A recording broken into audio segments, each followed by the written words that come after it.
Hello and welcome to this Robocraft 2 video. In this video I will talk about camera steering in Robocraft 2. It's not implemented yet. Like in Robocraft 1 you could steer or choose to steer your vehicle or robot with camera steering.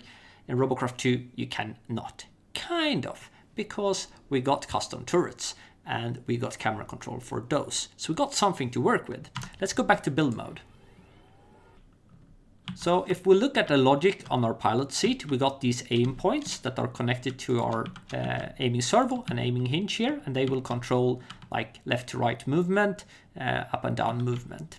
Let's remove one of these. Unfortunately, we're not allowed to connect these. If we grab like a normal power joint here, we're not allowed to connect these to anything else but the aiming servo and aiming hinge. So simply won't allow us to connect here.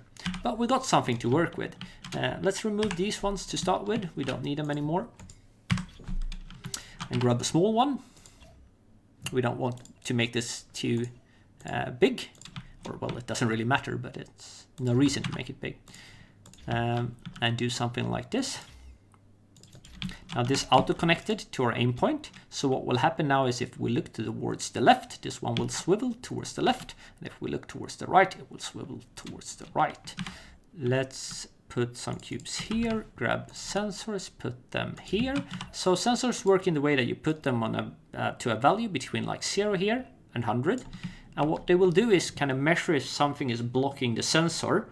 And the closer that thing blocking is to the sensor, like the origin point of the sensor, the closer to 1 the output value from here will be. And the further away it will be, the closer to 0 the output value will be. So if you have it to 100 cubes here, if something would be 99 cubes away, it would put like 0.01. And if something is 1 cube away, it would output 0.99. If something is midway, 0.5, etc. Right? I will put these to 1. And what this will do is, because it's 1 cube in between here, so if this one swivels towards the left hand side, the closer it gets to this distance sensor here, the closer this one will output a value like that is closer to 1, right? And if it swivels towards this direction, this one will output a value that gets like closer and closer to 1. And now let's put something here just to attach wheels to show what we can use this for.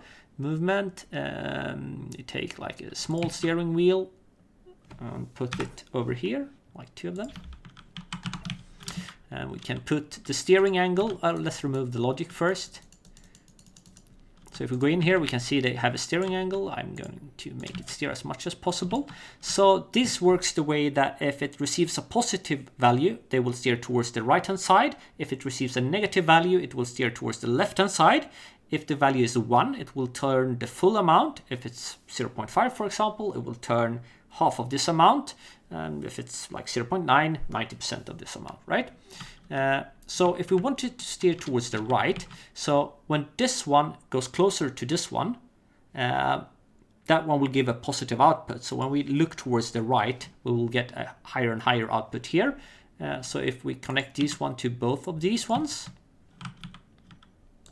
and if we look towards the left, this one will receive a higher and higher value. But we can't just connect this up here because we'll get a positive value again and they will turn to the right once more. So instead we'd use a math block with a sign math block here. We don't need 2 of these. And we can take this one down here and then put this output to both of these wheels. This means that when we look towards the left, both of these wheels will turn towards the left. And when we look towards the right hand side, both of these will turn towards the right hand side.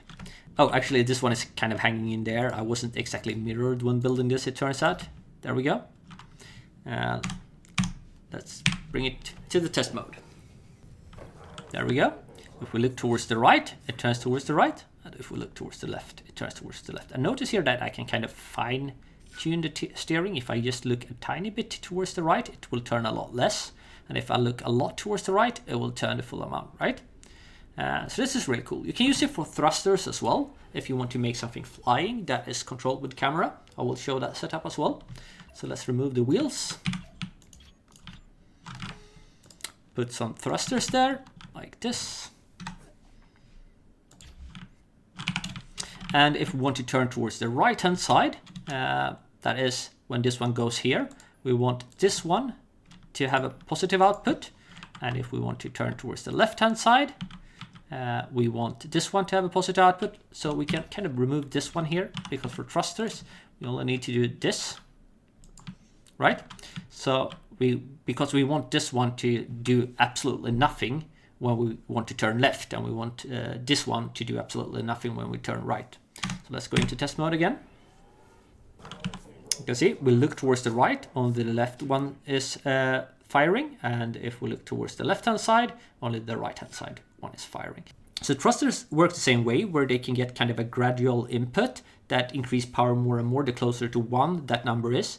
It's kind of hard to see, but if we look towards the right hand side, you can see that slowly shrinking. It's not like 0 or 1, it's also values in between.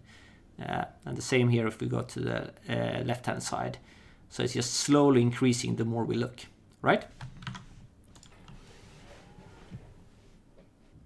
Unlike wheels that have kind of separate input for steering and acceleration, thrusters only have one input. That means that when we actually want to go forward, let's connect it here so they get a positive input.